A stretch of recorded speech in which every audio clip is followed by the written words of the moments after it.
नमस्कार। आज हम सोशल इक्वलिटी की बात करेंगे कि सोशल इक्वलिटी है क्या। सामाजिक समानता।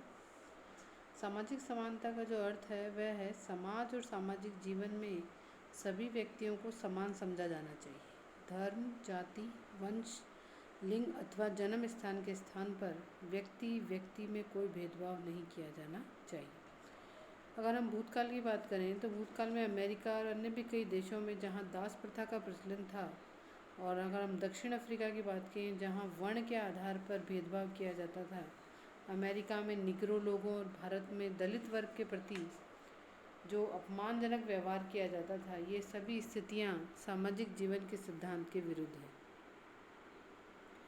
भारतीय संविधान द्वारा प्रदान किए गए मौलिक अधिकारों में सामाजिक समानता के अधिकार की विशेष व्यवस्था की गई है और संविधान में अनुच्छेद 17 आर्टिकल 17 में अस्पृश्यता को एक दंडनीय अपराध घोषित किया गया है।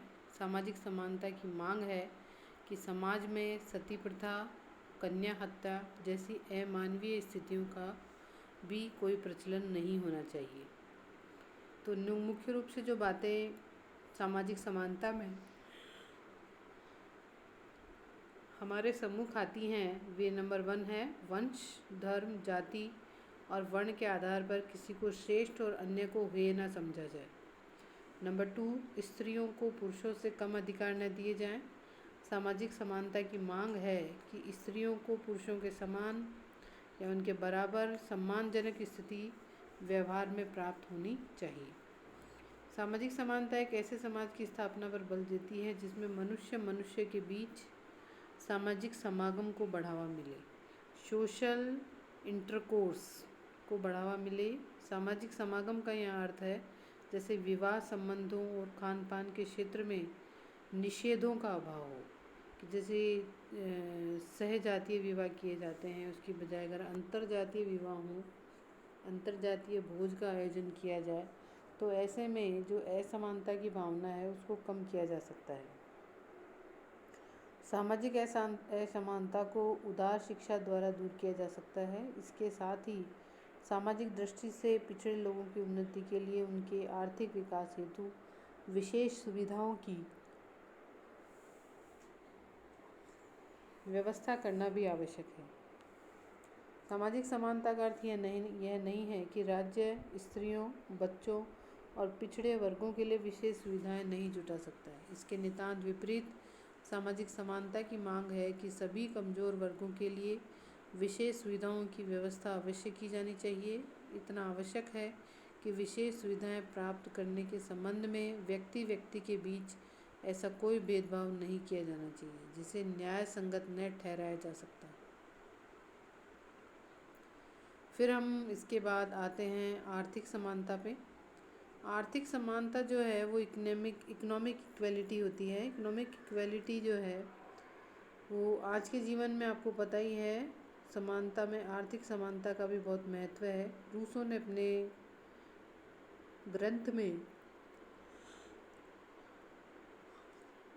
अपने ग्रंथ सोशल कॉन्ट्रैक्ट में लिखा है कि सरकार की नीतियाँ ऐसी होनी चाहिए कि अमीरों की ही संख्या न बढ़ने पाए, ऐसी होनी चाहिए कि न तो अमीरों की ही संख्या बढ़ने पाए और न ही भिखमंगों की।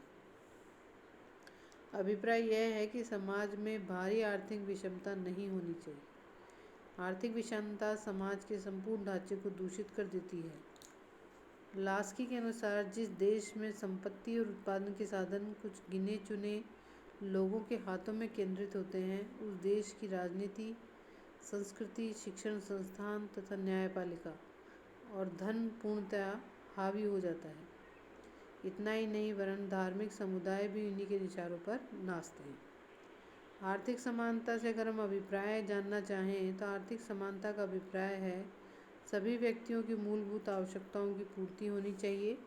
संपत्ति की दृष्टि से समाज में भारी विषमता नहीं होनी चाहिए। फिर अगर हम इसके पहलुओं पर बात करें तो सबसे पहली बात कि सभी व्यक्तियों की न्यूनतम भौतिक आवश्यकताओं की पूर्ति होनी चाहिए, जिन्हें हम ये मानते हैं रोटी, कपड़ा, मकान। ये न्यूनतम भौतिक आवश्यकताएं जो हैं वो सभी की पूरी होनी चाहिए। इसी के साथ हम भोजन, वस्त्र, आवास, शिक्षा और स्वास्थ्य की सुविधाएं, इन सब चीज़ों को भौतिक आवश्यकताओं में शामिल करते हैं। फिर नंबर 2 है सभी व्यक्तियों को रोजगार, पर्याप्त मजदूरी और उचित अवकाश की सुविधा प्राप्त होनी चाहिए। नंबर 3 है बेरोजगारी, बुढ़ापे, बीमारी और अंग भंग की स्थिति में व्यक्तियों को राज्य की ओर से आर्थिक सहायता प्राप्त होनी चाहिए। पुरुषों और महिलाओं को समान कार्य के लिए समान वेतन मिलना चाहिए तथा ऐसी व्यवस्था की जानी चाहिए कि महिलाओं और बच्चों का उनकी आर्थिक मजबूरियों के कारण शोषण न किया जा सके। नंबर 5 सभी व्यक्तियों को ऐसे अवसर प्राप्त होने चाहिए कि उनके द्वारा अपने व्यक्तित्व का विकास किया जा सके। इसमें यह बात निहित है कि सामाजिक दृष्टि से दलित और सभी निर्धन परिवारों के बच्चों को ऐसी सुविधाएं दी जानी चाहिए कि जिसके द्वारा वे अपने व्यक्तित्व का विकास कर सकें। राष्ट्र की संपत्ति और उत्पादन के साधन कुछ व्यक्तियों के ही हाथ में नहीं होने चाहिए, बल्कि इन सब एक ऐसी व्यवस्था होनी चाहिए जिसमें कुछ व्यक्ति इस प्रसंग में ऐसी व्यवस्था होनी चाहिए कि कुछ व्यक्ति उत्पादन के साधन पर स्वामित्व के आधार पर किन्हीं अन्य व्यक्तियों के साथ शोषण न कर सकें।